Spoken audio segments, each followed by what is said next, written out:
The Neighborhood Auditing Tool, or NAT, is a software application developed by the Structural Analysis of Biomedical Ontologies Center, known as SABOC, here at the New Jersey Institute of Technology. The purpose of the tool is to help audit medical terminologies, particularly the Unified Medical Language System, or UMLS. To start using the NAT, open up your web browser and type in the address nat.njit.edu. In order to use the NAT, you will need to have the Java Runtime Environment version 1.6 or newer installed and working on your computer. You can download the correct version at this link here. After you have the Java Runtime installed, click on the Download link, and if prompted, click Open rather than Save. This will bring you to the login screen. To obtain a username and password, simply contact us and we'll be happy to give you one.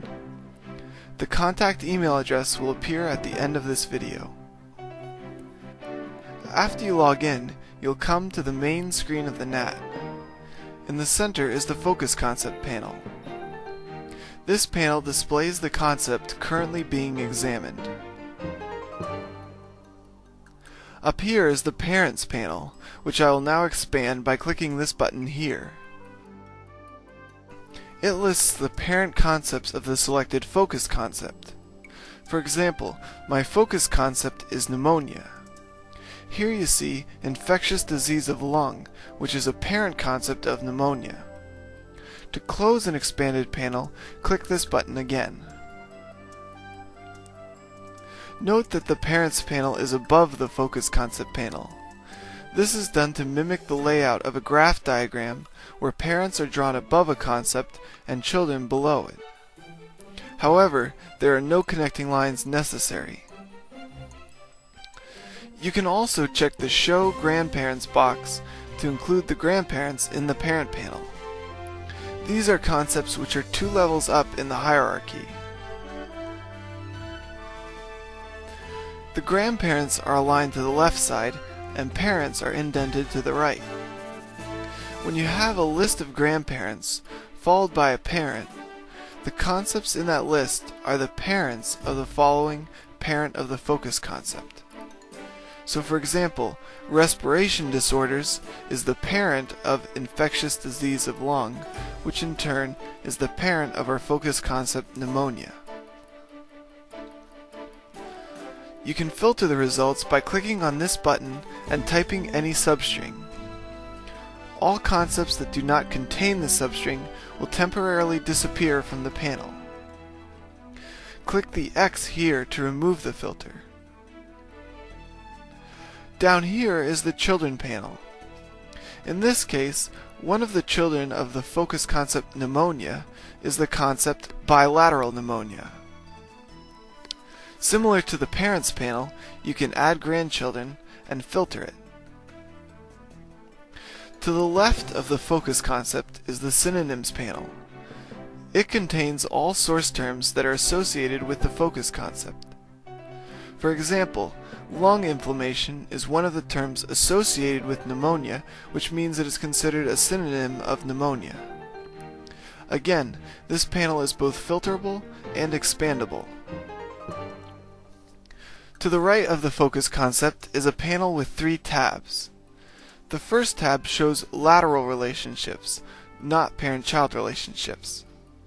Relationships are between atoms in the UMLS, but each atom is associated with a concept.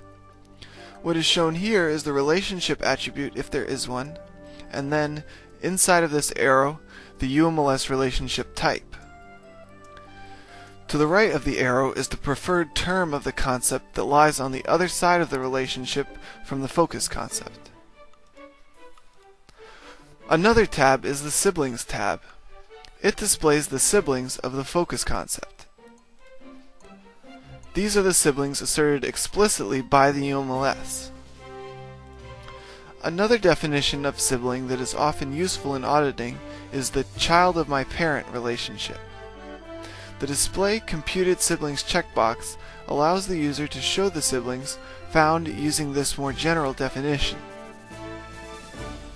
The final tab is titled term relationships. Previously, I mentioned that relationships actually exist between atoms. The terms of the atoms are often not the preferred terms of the concepts. It is useful when auditing to be able to see the actual terms and relationship in the context of the source. The Term Relationships tab displays the actual term that corresponds to the focus concept, then the relationship, then the term on the other side of the relationship. To change the current focus concept, double-click on it in the Focus Concept panel and type in the name of a new concept. This will reload the data fields around it with the appropriate information. You can also use the Search panel to select a new focus concept. In this case, I searched for all concepts beginning with pneumonia. You can also search for concepts which have pneumonia anywhere in them by selecting the radio button here. The third button is used for an exact search. The fourth button allows you to use the NAT expression search, which is similar to regular expressions and allows you to do a more advanced search. If you hover over it, a tooltip appears describing how to use it. For example, you can use wildcard characters in the search string. To bring one of the resulting concepts over to the Focus Concept panel, you need to double-click on it and it will automatically move. You can also use the back and forward buttons in the Focus Concept panel to browse through your history of previously selected concepts. Up here, you can see the history of concepts you viewed. You can also enable a recovery feature, save your current history, or load a previously saved history. You can use previous and next to the same effect as the forward and back buttons in the Focus Concept panel. Here in the Display Options panel, you can change the configuration of the NAT. The Display Concept Definition option toggles whether the definition panel displayed on the bottom here will be shown. Display Concept Sources determines whether the sources for each concept in green text will be shown and whether they will be displayed in abbreviated or full form. In the Lateral Relationships panel, the sources which contain the given relationship are displayed. The Display Concept Unique Identifiers box allows you to choose whether the red Concept Unique Identifiers, or CUIs, will be displayed. Display Concept Semantic Types allows you to toggle whether the semantic type for each concept, shown in blue text, will be displayed. Display Self Loops allows you to toggle whether or not self loops are displayed in the Parents and Children panels. For example, if I search for fever, show grandparents, and do a filter for fever, you can see that several self loops are displayed.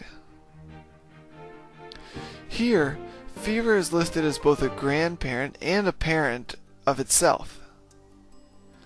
If I uncheck the Display Self Loops box, though, it removes those loops within the Parents panel. Note, however, that the longer loop of fever as a grandparent of the focus concept fever is left there. The Show Unselected Sources warning alerts you if your focus concept is contained in one or more of the sources you currently have unselected. The Tooltips option allows you to toggle whether tooltips are shown when you hover over a concept, and also whether the tooltip will display information about the concept or the semantic type. You can also click on the Semantic Network tab to bring up the UMLS Semantic Network in indented format with this button. Alternatively, you can view the UMLS Semantic Network as a diagram using this button here. You can also hover over a concept and Alt left click on it to bring up the semantic network diagram centered at the location of the semantic type of this specific concept. Over here, you can select which UMLS terminologies you want to use. To remove one from use, simply uncheck the box next to it. This allows you to view subsets of the UMLS.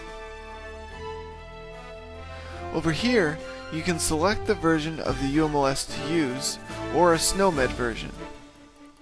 We currently have 8 versions stored since 2006.